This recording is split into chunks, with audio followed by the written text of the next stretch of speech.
আসসালামু আলাইকুম, সবাই কেমন আছেন? আজকে আমি নাস্তা করে রেডি হয়ে যাব বাজারে বাচ্চাদের নিয়ে।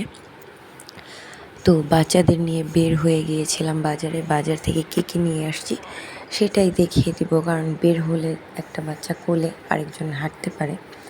তো যার কারণে আমি ভিডিওটা করতে পারিনি, আর বাজারও করছি সাথে ব্যাগ, তো যার কারণে আমি আর মোবাইল বের করিনি।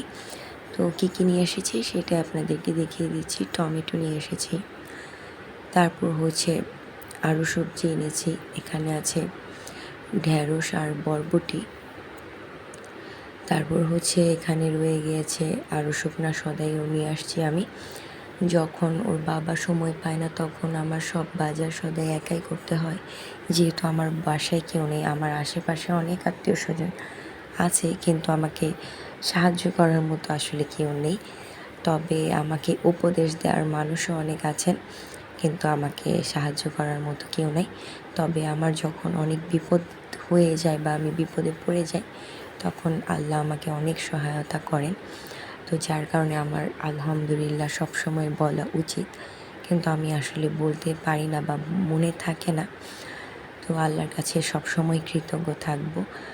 তো যাই হোক, বাজার সদাই নিয়ে চলে এসেছি।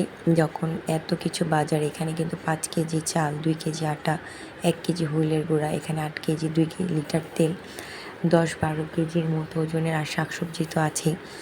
তো আমি দোকানের মুদি সদাই কয়েকদিন গিয়েছি। তো একটা ভাইয়া ছিল, আমি বললাম ভাইয়া আমাকে একটু আগিয়ে দিয়ে আসেন, আমার বাসা 6 তলা। ভাইয়া না এক ইয়াতেই রাজি হয়ে গেল। তো আমাকে সেই বাজারগুলো তুলে দিয়েছে। তো আমি মাংস ভিজিয়ে গিয়েছিলাম, ধুয়ে কেটে নিয়েছি।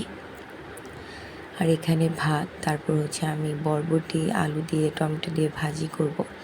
আর আজকে কিছুই রান্না করব না, ঢ্যাঁড়সটা রেখে দিব।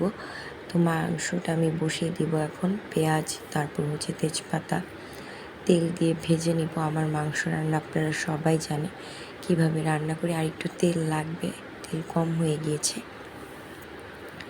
ভাত বলক চলে আসছে। আর আজকে আমার অনেক লেট হয়ে গিয়েছে, কারণ হচ্ছে যে নিচে গিয়েছি, আবার বাসায় আসার পর খাওয়া দাওয়া করেছি, যার কারণে। আর সকালে রুটি আমি খাইনি, তেল ছিল না। পরে আমি আসার পরে রুটি ভেজে খেয়ে তারপর, কারণ পরোটা খাওয়ার অভ্যাস আমার আর কি। তো এখানে আমি সব বাটা মশলা দিয়েই রান্না করি, আর হলুদ, মরিচ, ধনিয়া, জিরা, লবণ গুঁড়ো দিই। তারপর হচ্ছে তেজপাতাটা আনামি থাকে, আর গোটা মরিচ দিই। এই তো মাংস রান্না হয়ে গেছে। এতে আমি আজকে আলু কিছুই দিইনি। তারপর আমি আপনাদেরকে বরবটি ভাজিটা দেখিয়ে দিব। বরবটি ভাজির জন্য টমেটো, আলু, পেঁয়াজ আর এই যে বরবটি কেটে ফেলেছি, সেগুলোকে ধুয়ে নিয়েছি। এখন ভাজিটা রান্না করব, আর বাসন কোসন ধুয়ে নিব। পেঁয়াজ বেশি লাল হয়ে গিয়েছে, মরিচ আর টমেটো দিয়ে দিয়েছি।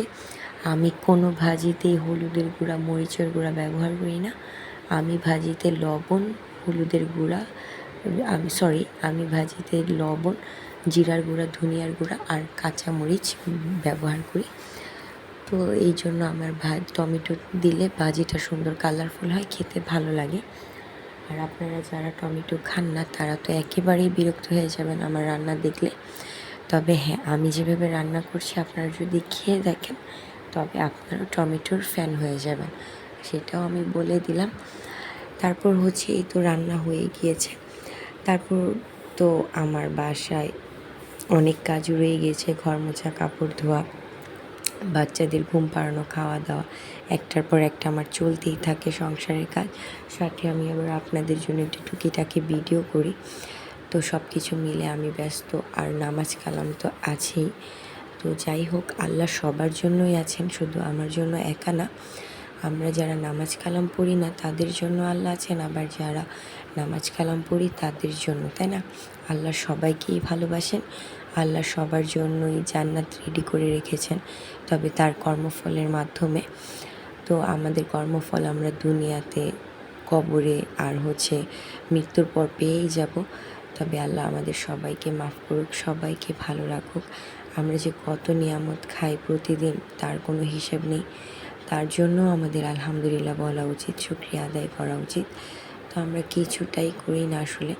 আমি নিজেও নামাজ কালামে কত যে লেট হয়ে যায় আমি নিজেও বলে বোঝাতে পারবো না, কিন্তু আমার সংসারের কাজের কারণে আমার খুব কষ্ট হয়ে যায়।